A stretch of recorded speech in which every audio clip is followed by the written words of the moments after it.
Hello. Good morning, guys. So, update tayo sa Yati race.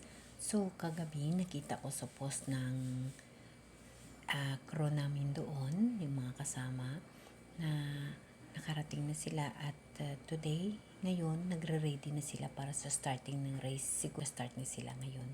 So, good luck sa kanila lahat. First time ng youngest son ko nasasama sa karera ng mga Yati. So, gabayan sila ng mahal na Diyos at mag-enjoy sila sa event.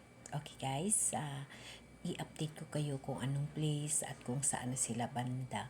Mamaya, i-check ko kasi hindi man sila makasend ng mga video eh. Okay guys, thank you so much sa lahat ng mga nagsusubaybay at nanonood. Maraming salamat sa inyo. So, abangan what's out other videos of the race ng karera doon sa Busuanga. Okay guys, sa 26 yung kanilang dating doon. So, I hope manalo sila. Okay guys.